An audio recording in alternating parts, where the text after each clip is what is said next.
Ons gesels vanoggend oor Stokvelle en ons verwelkom vir Andile Mazwai in die ateljee. Hy is die hoofuitvoerende beampte van die Nasionale Stokvelle Vereniging in Suid-Afrika. Welcome. Thank you very much, Alta. Please tell us a little bit about yourself, first of all. I am a social entrepreneur. A long time ago, I didn't have a beard and I didn't work with Stokvelles. I used to be a stockbroker. I ran a stockbroking firm for many years. Wow. Sold that to First National Bank, took some time off with the family, and then came back to South Africa with the idea of being a social entrepreneur. You sound like a very remarkable person. What is a Stokvelle and how does it work on a practical level? Stokvelle. It's what people do. So imagine we are sitting here and we think we're good friends and we want to enjoy each other's company, and one of us sees a event, die groot boot, and we think we want to be there. This guy's a follower. Follow up the groot It's going to be like lekker, okay? But now my worry is, if I buy my tickets, are you going to be there? Wow. Maybe Henry's not going to be there. So we say, hold on, let's get together. How much is it going to cost? You work out the numbers. And we say, this thing is going to be in April next year. We're going to save over 7 months. How much must each person put in? Maybe it's 800 Rand a month. And then we are all sure we're going to get our tickets. We've got our transport. We're going to have a good time. So a Stokvelle is a group of people who come together for a common purpose. So when and where, if we have a look at the concept, where did it originate? Well, it's a human experience. People have always gotten together. The name is a funny name because Stokvelle is nie Afrikaans nie. No, it almost sounds like a designer of some kind of handbag or something. Not Afrikaans, it's not Nguni, it's not English. What is it? Well, back in the 1800s, there were these things called stock fairs, where there was a boat, I think in 1652, April, if I'm not mistaken. A guy arrived on a boat and then started to trade with the locals. And they called them stock fairs. The locals heard Stokvelle. Oh. And so the name Stokvelle is a South Africanization of stock fair. That's very interesting. What is NASASA? NASASA is the National Stokvelle Association of South Africa. It's a mouthful. Our idea is a simple one. We've shown that when we get together, we achieve more. Just more fun. So the National Stokvelle Association says all the Stokvelles should come together under one umbrella body so that we can then create more benefits for our members.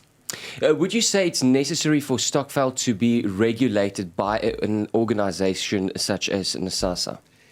Yes. For what reason? There's a thing called the Banks Act. And the Banks Act says if we get together and put our money together, well, we need a banking license to do that. Yes. Because we've just collected deposits from the public. Now, can you imagine that every Stokvelle, this idea we have for die groot boot, first we must go and apply for a bank license to do that. Crazy.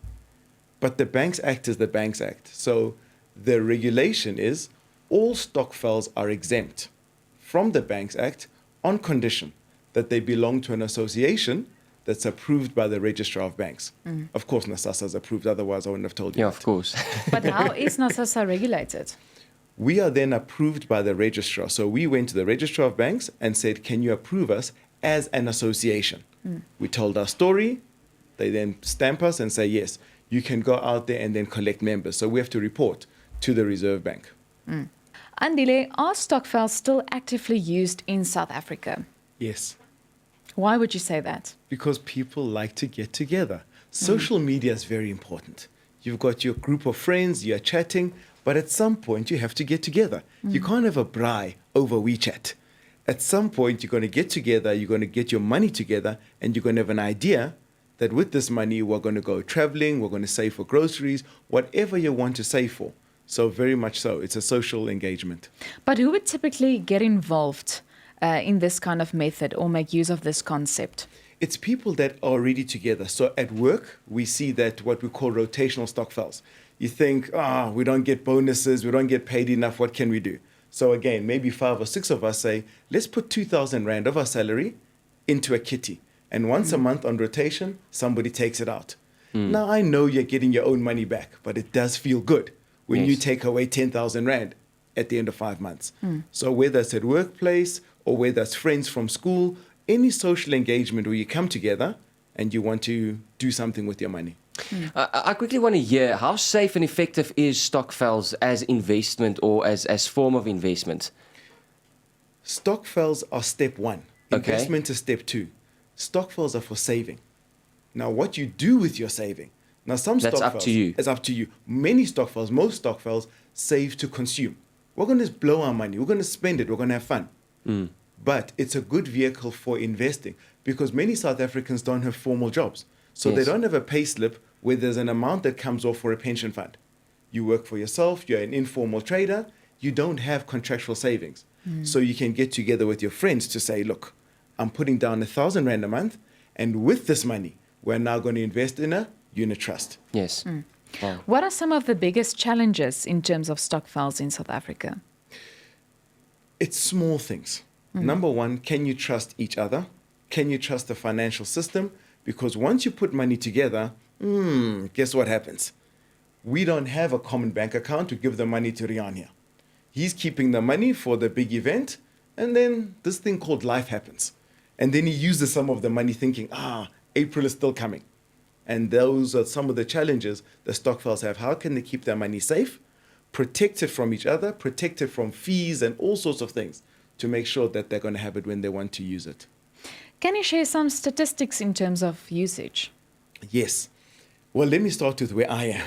When I joined NASASA about 2.5 years ago, we had about 3,000 groups that were on our books.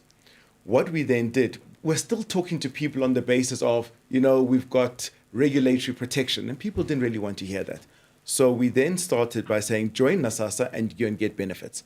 So now we have 110,000 groups that we have registered, but we believe there are as many as 800,000 groups in South Africa. That's about 11.5 million people every month put their money together in some stokvel or another. Sure. Like I've said, a very remarkable person. Thank you so much for joining us for this discussion. Also my pleasure. Thank you. Ons sê baie dankie vir Andile Mazwai, hoofuitvoerende beampte van die Nasionale Stokvelvereniging van Suid-Afrika.